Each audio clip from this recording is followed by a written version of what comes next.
Hello friends, how are you? My name is Arith Härger and today I'm going to talk about Nastrond. I hope you have enjoyed the introduction, this time no subtitles because I want you to catch the mournful tone in my singing, because I think we live in a society too dependent on electronics and we don't use our senses that much and we are losing our sensitivity. I've called the song Culling the Serpents, and that might make some sense by the content of this video. Alright, let's get started. In the pre-Christian Scandinavian religious beliefs, there was the notion of many afterlife places, various possible destinations upon death. However, we don't have a clear perception of the old pagan magical and religious beliefs of Scandinavia. There were no sacred or religious texts. Religion wasn't controlled by a specific institution. The old Norse traditions, myths, and religious beliefs were simply transmitted through the oral tradition. Surely there were temples, but not many actually. Most rituals, cults, worshipping the gods was done either in private domains, outdoors in the fields, forests, mountains, and occasionally in community within the great halls, or in special occasions such as marriages, rites of passage and initiation, burials, etc. There wasn't a general view on how to worship, on how to do religious and magical activities. Scandinavians did not subscribe to one single religion. There were many beliefs with certain similarities or certain notions that were shared by almost everyone, but the notion of the afterlife wasn't something fixed, something static. There was a wondrous variety of possible destinations in the afterlife. It's through mythology and some narratives preserved in poems or in sagas that we have any idea about the religion of pre-Christian Scandinavia. It's through these accounts that we understand the mind of Old Norse pagans in relation to the existence of a soul and what happens to it after death. So in this video we are going to explore the myths, poems and sagas to try to understand the concept of Náströnd. Because there is a clear perception that to the pagan Scandinavians, the divine did not seek vengeance upon mankind. There was no belief in a divine judgment and punishment after death. If there was divine punishment, it was done during life and not in death. And surely the gods can be upset with us, even offended and disappointed, but an eternal condemnation and punishment wasn't something that was part of the ancient spirituality of Scandinavia. We have afterlife places such as Valhalla, Sysrumnir, Bilskirnir, Hell, and so on, but none of these places show any hints of punishment, no eternal suffering. There isn't one single place in the Norse afterlife whose sole purpose is to punish people and make them suffer, until we are presented with Náströnd. Why is this place so different? Why is it the only place that completely diverges from the basic spiritual notion of the ancient heathens? Náströnd, without a doubt, as it states in the sources, comes as a place of terrible suffering and torment, eternal torture. Náströnd emerges as a unique place completely different from any religious and spiritual notions of pre-Christian Northern Europe. The dead would not suffer, not even in hell, which is a place that was associated by Christians with their own hell. And I would very much like to recommend you the latest video I've made about hell, so you can have a clear perception on the Christian influences in the concept of hell. But suffice to say that even with Christian influences, hell wasn't transformed into a place of suffering and torment. In Náströnd, on the other hand, the dead would be punished and would suffer for an indefinite period.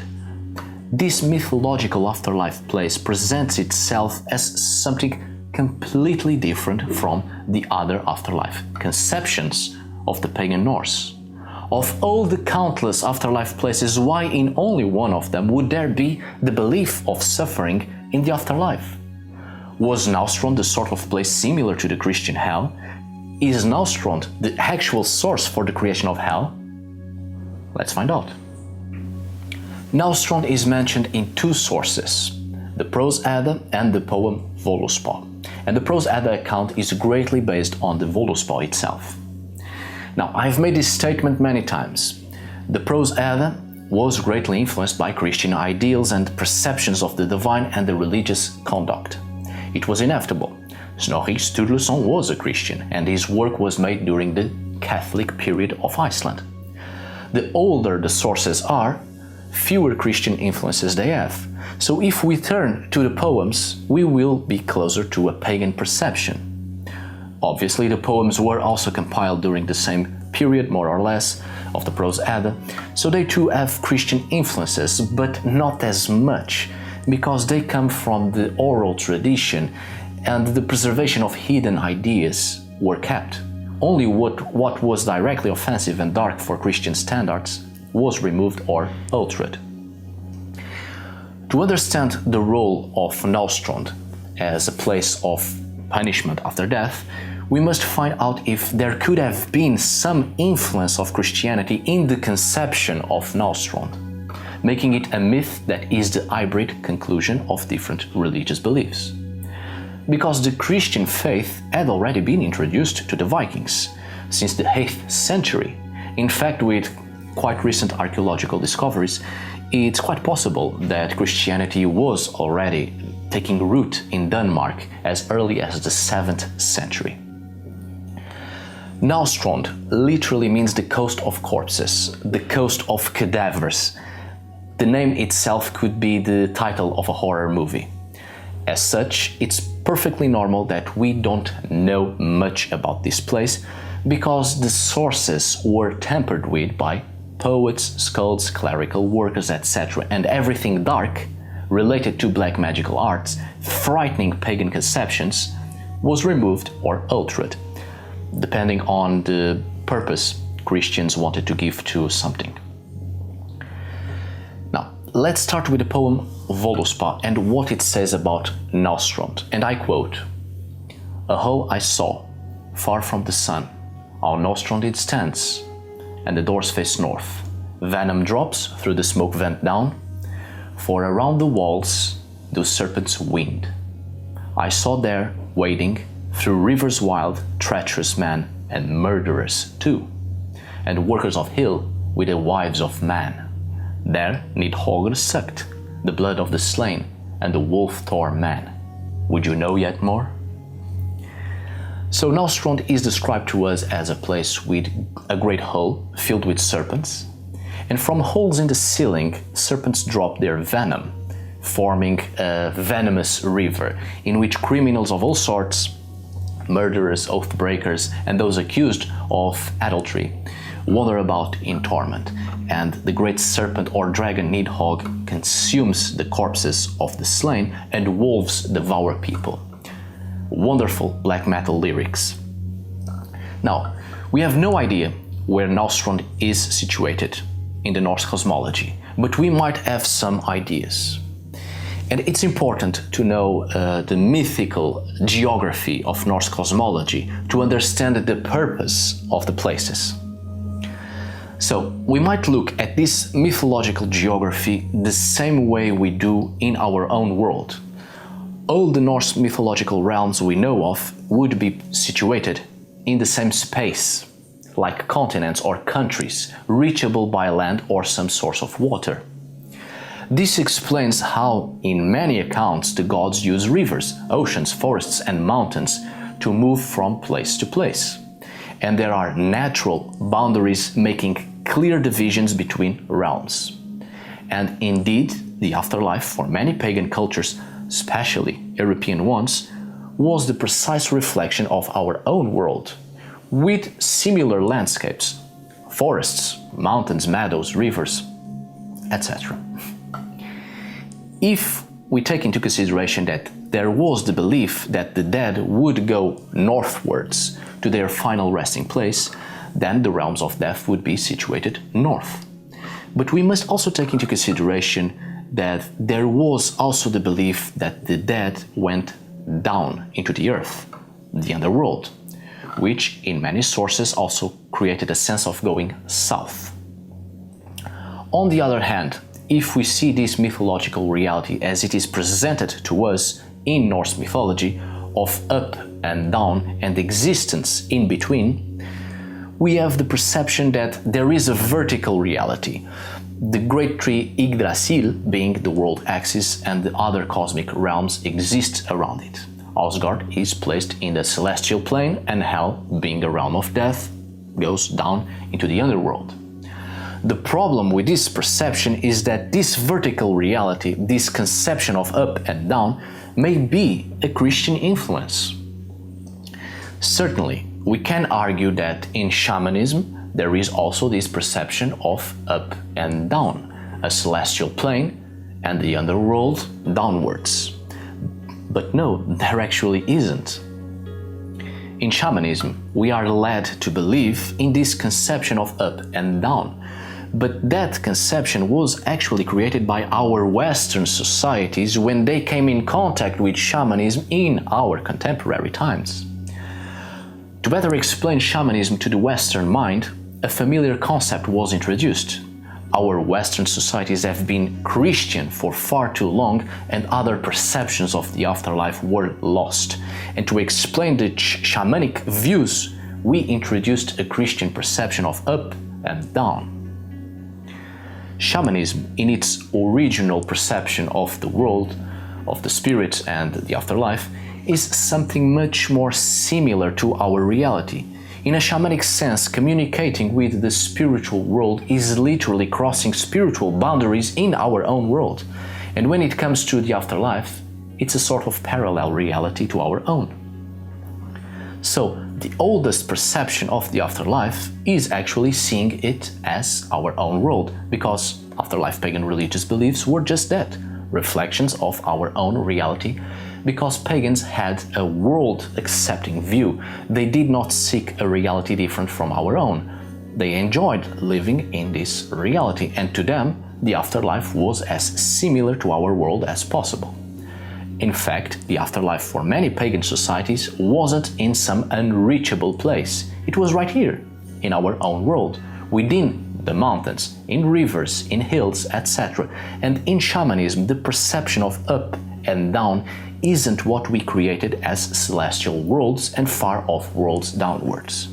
Going up is to communicate with the sky deities, wind deities, the atmosphere around us, while downwards is actually the spirits of the earth, the very soil beneath our feet, and a realm in between is our world, where we exist and our ancestors reside and other spiritual entities, etc.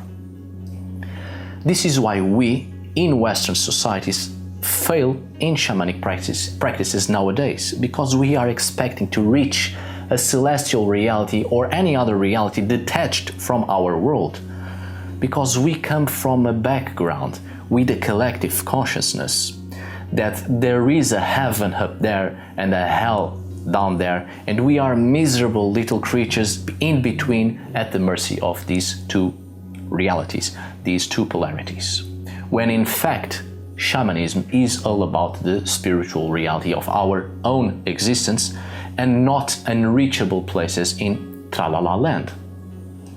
So with this perception I gave you, we come to understand that to many pagan societies the afterlife was similar to our own world, and in most cases it was our world itself. The dead went to the fields, the rocks, the hills, the mountains. And let's not forget about Helgafell, the holy mountain, the sacred mountain in the Norse religious beliefs, to where the dead went. And this perception was taken into Iceland, and to this day we have the mountain Helgafell and loads of tales of the dead going in there. Also, since the world of the spirits is right here, but in a sort of parallel reality, there was the perception the dead went northwards to their resting places. Now, we know that in the Norse perception of creation, two worlds collided and formed existence, Niflheim and Muspelheim. Muspelheim is situated in the south, because if the spiritual perception of pagan societies is something similar to our world and the reality people live in, the further south you go, the hotter it gets. Hence, Muspelheim is situated in the south. The same line of thought goes to Niflheim. The further north you go, the colder it gets. Hence, Niflheim was situated in the north. Now, we know from the poems and myths that Hel, the realm of the dead, is situated close to Niflheim, either a reality near it or a reality within Niflheim itself. Therefore, Hel is in the north and makes sense because it's the realm of the dead, and as I've said, there was the perception that the dead went north. With this being said, it's possible that all the other afterlife places, including Valhalla, are situated in the north as well, because they are realities for the dead. This perception might make better sense if you watch my previous video about the realm of Hell, where I have stated that all the dead go to Hell, and once they are in there, they are distributed to their rightful places. So, if the afterlife is perceived as something similar to our reality, it makes sense that all the realms and places of the dead are situated in the same space, to facilitate the travel, literally moving from place to place. So, in conclusion about this mythological geography, the perception of the afterlife as something closer to our reality gives us the sense that the dead travel in the direction of the mountains and on the other side of the ocean, going north into the unknown as something perceptible by prehistoric people. While if we look at the afterlife in a vertical sense, the mountains, the ocean and everything else disappears and is replaced with nothingness, darkness, and those elements come closer to the Christian notion of the underworld, of their hell. So this vertical conception of the afterlife may indeed be a Christian influence, or may be the creation of Snorri Sturluson alone to better explain something by giving familiar religious elements of his own time, the same way we did when trying to explain shamanism, by introducing the same Christian notions of up and down. So Náströnd as an afterlife place might be situated in the north, and the fact that in Völuspá it is mentioned that the doors of the Great Hall are facing north maybe reinforces this idea. Of course, we might argue that in most cases the entrances of burial mounds in Northern Europe are facing south. Yes, they are, the entrances, but the chambers of the dead are facing north, giving this notion that a person is alive and enters through a corridor going north and literally enters the space of the dead that is in that north. Even the heads of the dead were oriented due north. Burial mounds in Northern Europe might be the physical representation of this notion of going north upon death.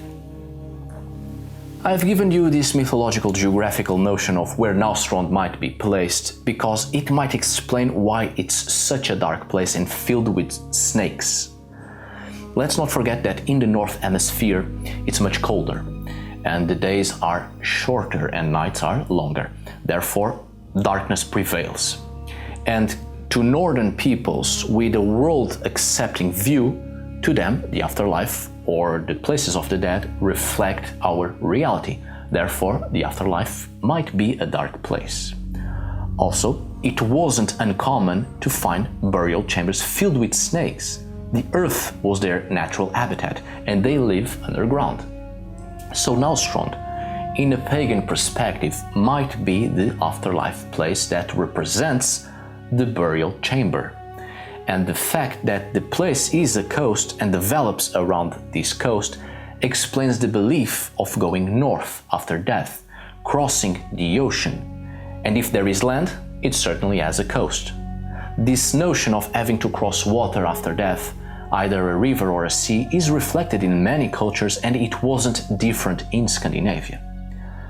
In the comment section of this video, I might leave a fixed comment giving you some Scandinavian examples of having to cross a body of water to reach the afterlife. If the dead in our reality enter in their burial chambers, maybe they come out in the burial chambers parallel to ours, in Nastrond, in the coast that marks the very beginning of the afterlife geographical reality.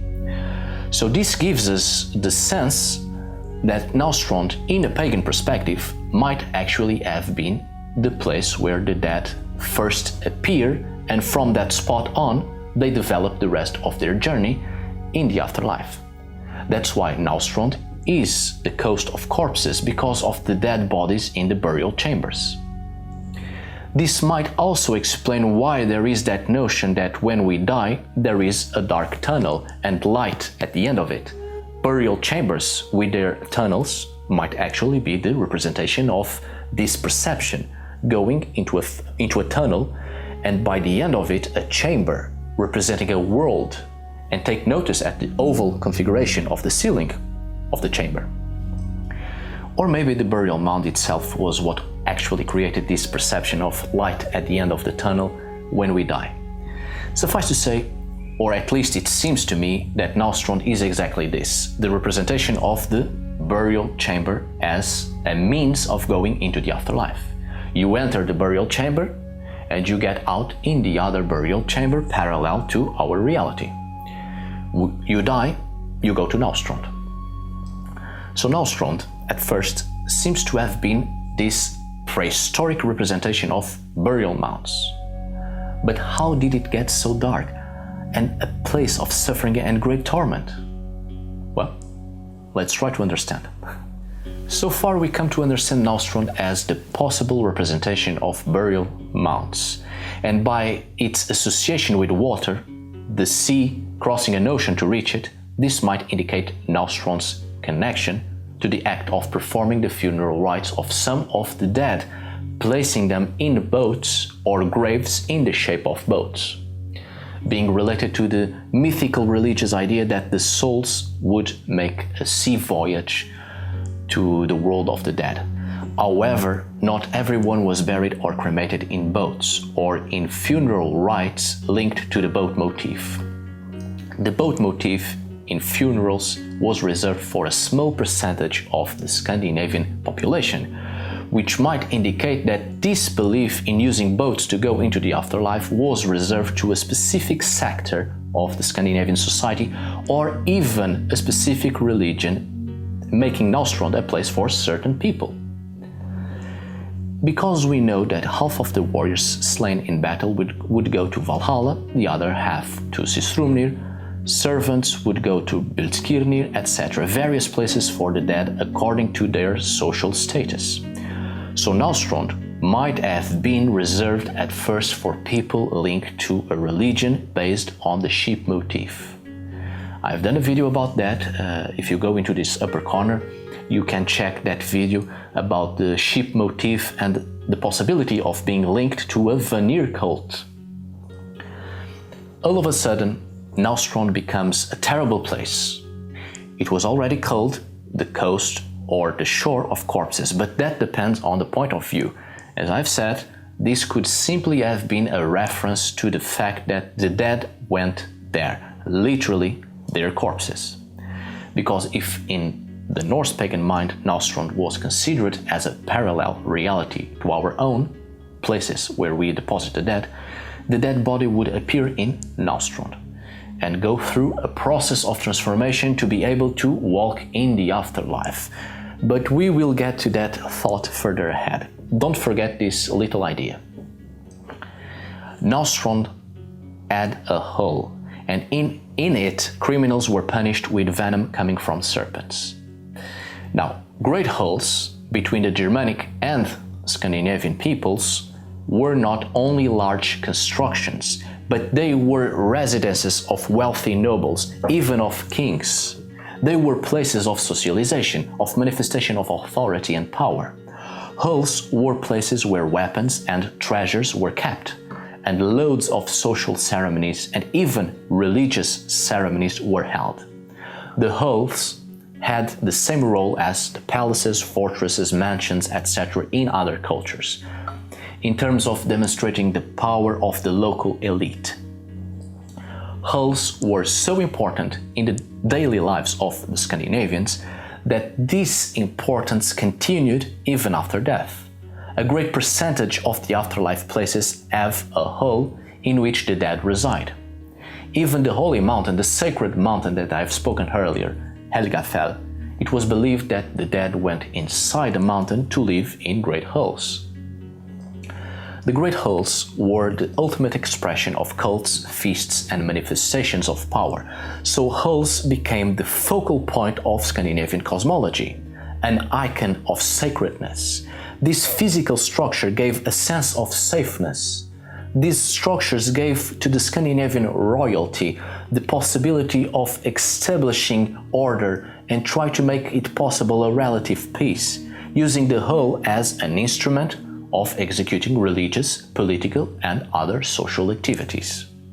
Even gods reside in great halls, so all this sacredness related to halls make it a little bit contradictory, the fact that the hall in Nastrond was such a terrible place, when clearly in the Scandinavian societies halls were a real positive symbol.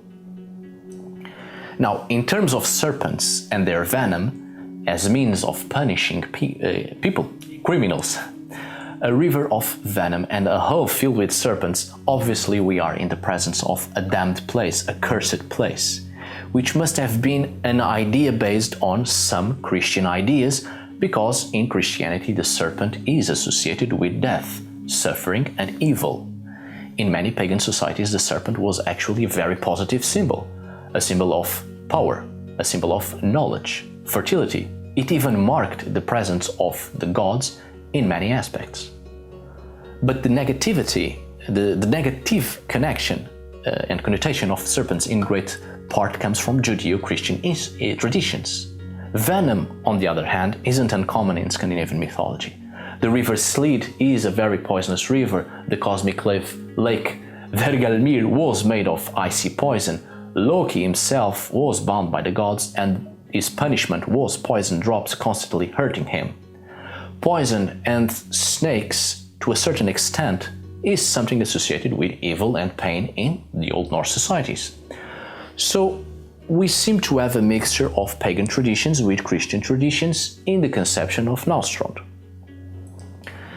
And then, of course, we have the dragon, or serpent, Nidhogg, and wolves devouring people, which adds to Nastrond an even worse background. Of course, a dragon is a symbol whose connotations vary in different cultural backgrounds and also historical periods. So we cannot say that dragons were a positive or a negative symbol to the Old Norse, because they clearly demonstrate both positive and negative aspects. It's a symbol of power and something to be both revered and feared. So the presence of Nidhogg in Nastrond is not a good factor that gives us the idea that this was indeed a terrible place for the Old Norse pagans. The presence of the wolves is also like the presence of the dragon. The Norse myths are filled with terrible wolves, and they become a symbol of hatred, ferocity, destruction, chaos. But at the same time, they were symbols of power and revered by many people in pre-Christian Scandinavia, especially by warriors.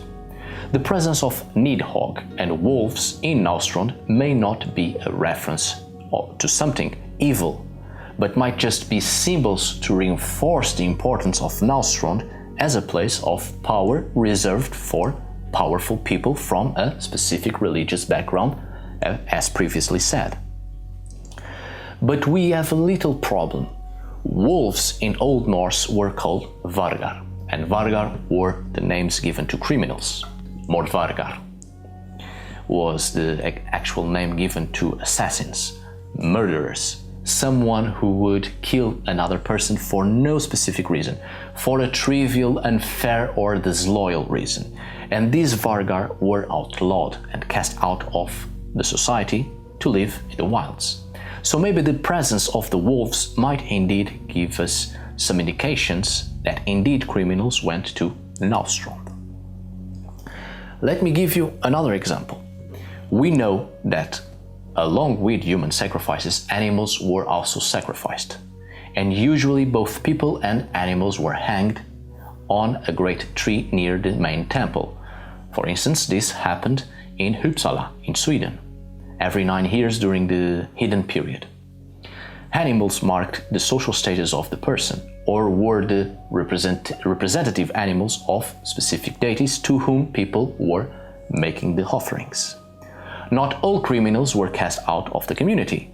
We know that some criminals were hanged and offered as sacrifices, and they were hanged alongside wolves to mark them as criminals.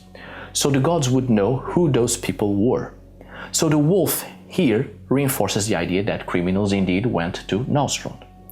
Because the general idea was that if you sacrifice someone as an offering to a specific deity, that deity will take the person.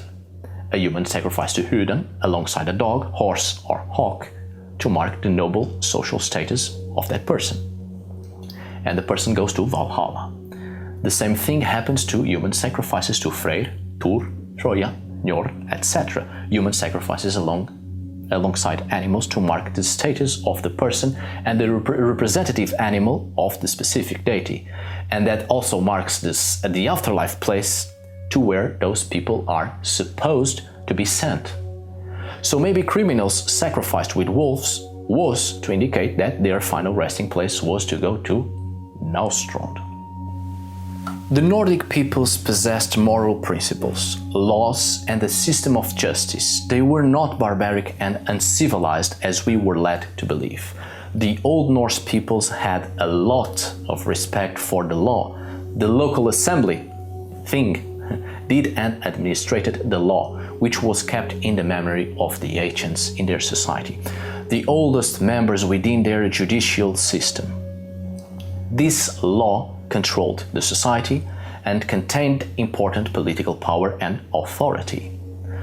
According to the Icelandic sagas, the legal procedure was complex and precise, and the methods of judgment, both in civil and criminal cases, depended on each specific case, which created an even more complex judicial system because each case was a case and had to be dealt with accordingly. But most importantly, the judgment had to be just.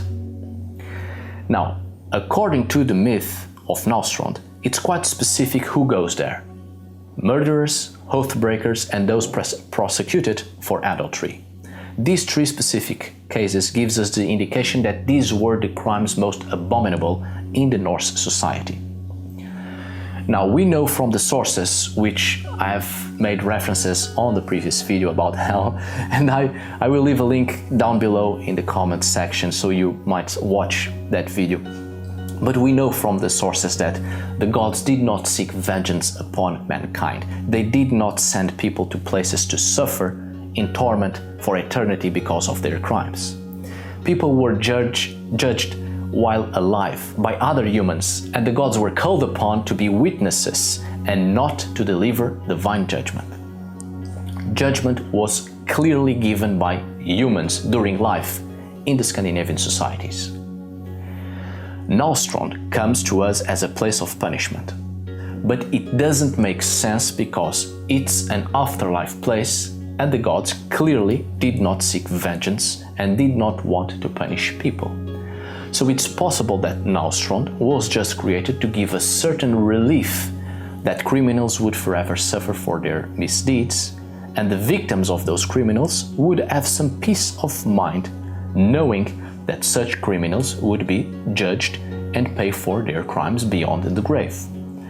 But that doesn't make much sense either in the old Norse society, because we know people were judged accordingly while alive.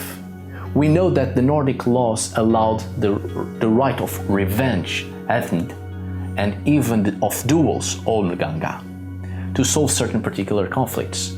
And there was a clear difference between manslaughter and murder.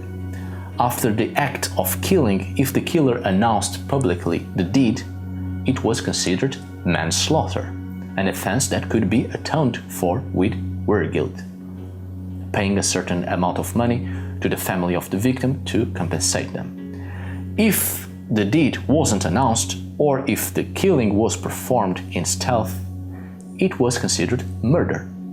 In this case, the murderer was considered mordvarg, literally killer wolf, and was beyond the law, which permitted people to hunt him down and kill him with no penalty. So far, Náströnd as a place of punishment doesn't make sense for all the reasons I have given you throughout this video. Náströnd at first seems to have been the representation of burial traditions. Then it seems to have been a place linked to the sheep motif and reserved for specific people with a certain important social status.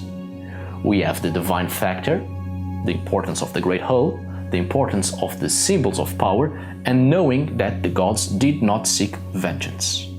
And then we have the human laws of the Norse peoples that go against an afterlife place of judgment and punishment for eternity. There is one final factor that we must take into consideration before this video comes to an end. On the previous video, I talked about Niflhel, and I've explained that it's a total different reality. It's not Niflheim, and it's not Hell, it's Niflhel, a third afterlife place that people usually link to Niflheim and Hell because that was what Snorri Sturluson did. He transformed three specific places and got them together to form one single place of torment. In the older poems, Niflhel is clearly a distinct place. This Niflhel comes to us as a dark, horrible place, filled with wolves and serpents, the exact same representation as Náströnd itself.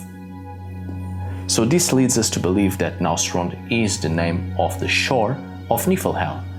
And there is one very important reference that changes everything.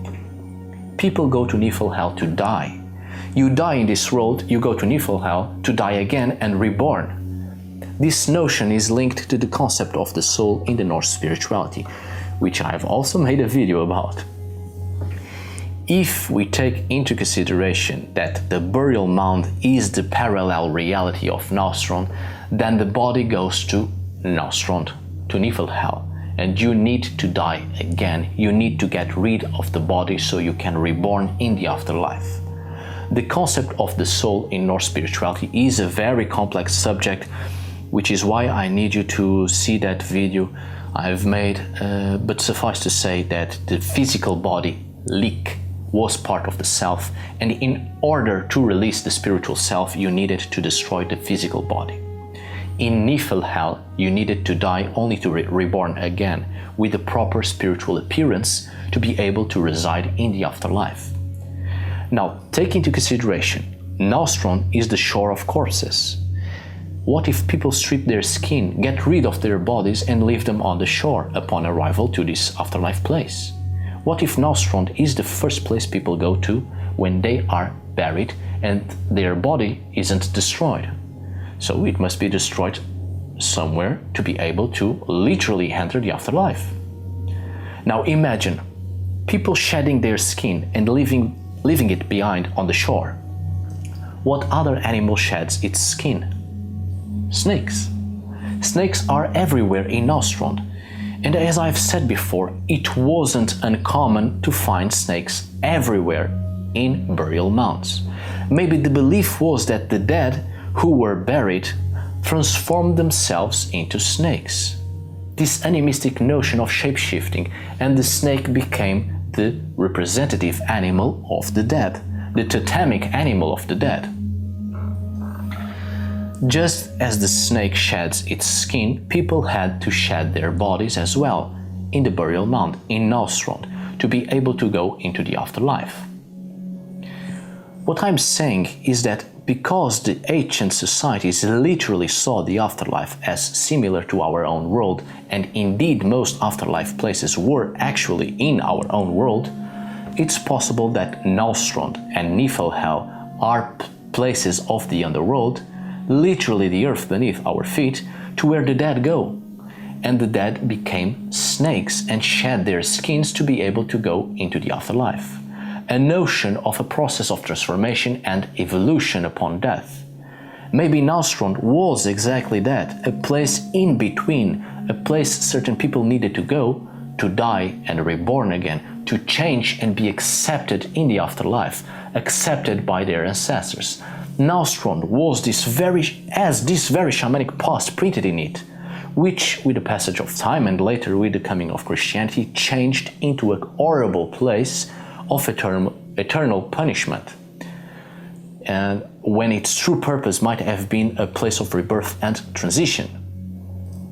If we take into consideration that in shamanism the initiation rites are actually destroying the body in a spiritual sense and symbolically leaving behind clothes and ornaments and walk naked physical boundaries, this represents leaving behind our condition as mortals, to transform ourselves and evolve into something else to be able to perform shamanic activities, leaving behind our bodies and be transformed by the spirits and being placed in a different body suited for shamanic activities.